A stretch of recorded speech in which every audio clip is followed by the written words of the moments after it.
The rain fell like tears from heaven that gray November morning, each drop a whispered goodbye to a man Marcus Hayes had never met. He stood at the edge of the cemetery, his 5-year-old daughter Lily's small hand tucked safely in his, watching strangers gather around an ornate casket. They shouldn't have been there at all. Marcus had simply taken a wrong turn while driving through the unfamiliar part of town, and when Lily asked why people looked so sad, he'd stopped to teach her about compassion, about being present even for strangers in their darkest moments. Marcus noticed her immediately, a young woman, heavily pregnant, swaying unsteadily near the front row of mourners. Her face was pale, her hands trembling as she clutched a tissue. The designer-clad crowd around her seemed oblivious, absorbed in their own displays of grief, checking phones, whispering about business matters that couldn't wait even here, even now. When the woman's knees buckled, Marcus didn't think. He just moved. Scooping Lily up with one arm, he rushed forward, catching the pregnant woman just before she hit the ground. "I've got you," he murmured, lowering her gently onto the grass. "Lily, baby, grab my jacket from the car, the blue one." His daughter nodded solemnly and ran off while Marcus loosened the woman's collar, checking her pulse. Years of raising Lily alone had taught him to stay calm in emergencies, the midnight fevers, the playground accidents, the thousand small crises that came with single parenthood. "Please," the woman whispered, her eyes fluttering open. "The baby. You're both going to be fine," Marcus assured her, though his heart hammered. "When did you last eat?" "Yesterday morning. I couldn't, everything's been so." Her voice cracked. Lily returned with the jacket, which Marcus bunched under the woman's head. From his pocket, he pulled out the granola bar he'd saved for later, the good kind with chocolate chips that he rationed carefully on his grocery store clerk's salary. "Here," he said gently. "Small bites. And I've got water in the car." As the woman ate, color slowly returning to her cheeks, a distinguished elderly gentleman in an expensive suit approached. His eyes were red-rimmed but sharp, taking in the scene with obvious concern. "Jennifer," he said urgently, kneeling beside them. "My dear, are you all right?" "Uncle Robert," she managed weakly. "I'm sorry. I shouldn't have come. Doctor said to rest, but I had to say goodbye to grandfather." "Thomas would have understood," Robert replied, then turned to Marcus with genuine gratitude. "Thank you, young man. I'm Robert Ashford. And you are?" "Marcus Hayes. Just happened to be nearby." Anyone would have done the same. Robert's expression suggested otherwise. Around them, the other mourners had barely paused their conversations, as if a pregnant woman nearly fainting was merely an inconvenience to the proceedings. "Daddy helps everyone," Lily chimed in proudly. "Last week, he gave his lunch to the homeless lady by our building.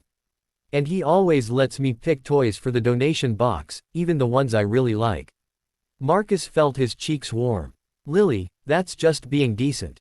"Decency seems to be in short supply these days," Robert observed, studying Marcus with an intensity that felt almost uncomfortable. "What brings you to Thomas Ashford's funeral, if I may ask?" "Honestly, wrong turn. But Lily saw people crying, and I thought it might be a good moment to teach her about showing respect, about being there for people even when you don't know their story." Something flickered across Robert's face, surprise, perhaps, or recognition. Thomas would have appreciated that philosophy. He always said character reveals itself in how we treat strangers. Jennifer was sitting up now, breathing more steadily. An ambulance arrived, apparently someone had finally called, and as the paramedics checked her vitals, she caught Marcus's hand. "You didn't have to stop," she said softly. "Most people don't anymore. What can I do to thank you?" Marcus squeezed her hand and released it. "Just take care of yourself and that baby. That's thanks enough." He turned to Lily. "Come on, sweetie. These folks need their space." They were halfway back to their beat-up Honda when Robert Ashford caught up with them, slightly out of breath. "Mr. Hayes, wait, please." He pressed a business card into Marcus's palm. "I'd like to speak with you. Would you come to the law offices of Ashford and Associates in an hour? I promise I won't take much of your time." Marcus glanced at his watch. He was supposed to work the evening shift, but he'd already called in for the funeral detour. And something in the old man's eyes, a mixture of sadness and hope, made it impossible to refuse.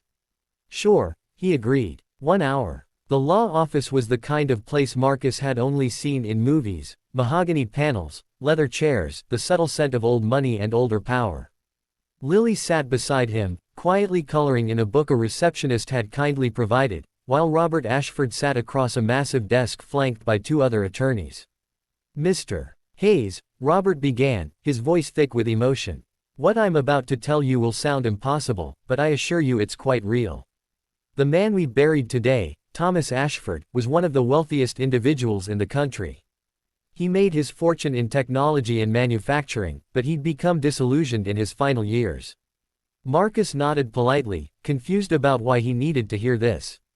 Thomas was obsessed with a question, Robert continued. In a world driven by greed, do truly good people still exist?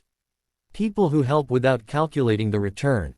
For the last decade, he staged scenarios all over the city: homeless people who were actually actors, broken down cars with hired drivers, lost children played by my grandkids. He was searching for someone who would help without hesitation, without expectation. A chill ran down Marcus's spine. He never found that person, Robert said quietly.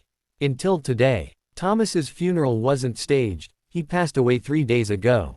But you stopped anyway. You helped Jennifer, my very pregnant and very real niece, without knowing anything about our family or Thomas's quest. Several of his longtime employees, people on his payroll for decades, literally stepped over her.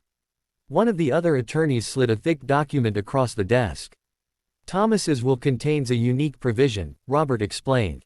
If, at any point in the 10 years following his death, someone demonstrated the kind of selfless character he'd spent a decade searching for, that person would inherit the bulk of his estate.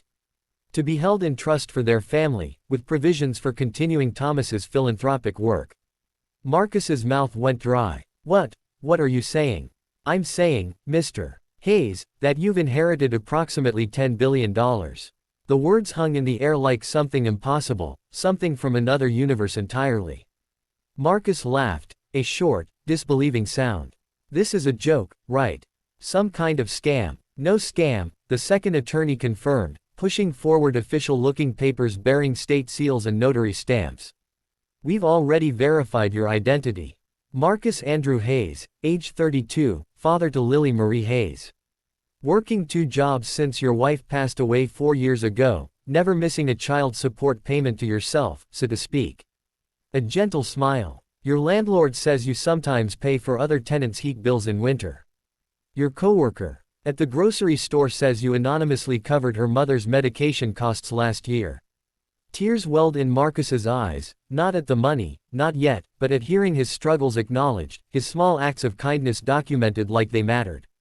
Thomas believed that wealth should flow to those who would use it to create more kindness in the world, Robert said softly. He believed that good people exist, even when it seemed impossible to find them. You proved him right, Marcus. You stopped at a stranger's funeral because your daughter asked why people were sad. You helped because it never occurred to you not to. Marcus looked down at Lily, still coloring peacefully, unaware that their entire world had just shifted on its axis. He thought about the eviction notice in his glove compartment, the medical bills stacked on his counter, the birthday present he'd already planned to make instead of buy. He thought about every time he'd chosen kindness when he could barely afford it. And then he thought about the woman in the cemetery, how easily she could have fallen, how vulnerable people need protection in a world that so often looks away. If I accept this, Marcus said slowly, I want to honor what Thomas was looking for. I want to use this to help people who need it. Not for recognition, but because. He struggled to find words. Because everyone deserves someone who'll catch them when they fall. Robert smiled, really smiled, for the first time that day. That, my dear boy, is exactly what Thomas hoped you'd say. Outside the law office windows, the rain had stopped. Somewhere above the city, the clouds were beginning to break, letting through shafts of golden afternoon light. Marcus Hayes, grocery store clerk and single father, sat in a chair worth more than his annual salary and made a silent promise to a man he'd never met, that kindness would never be unrewarded in this world, not if he could help it. Because sometimes the universe doesn't forget the good we do. Sometimes it's watching, waiting, and hoping against hope that people like Marcus still exist, people who help not for inheritance or reward, but simply because another human being needed them. And sometimes, just sometimes, those people inherit more than money. They inherit the chance to prove that goodness isn't extinct, It's just been waiting for its moment to multiply.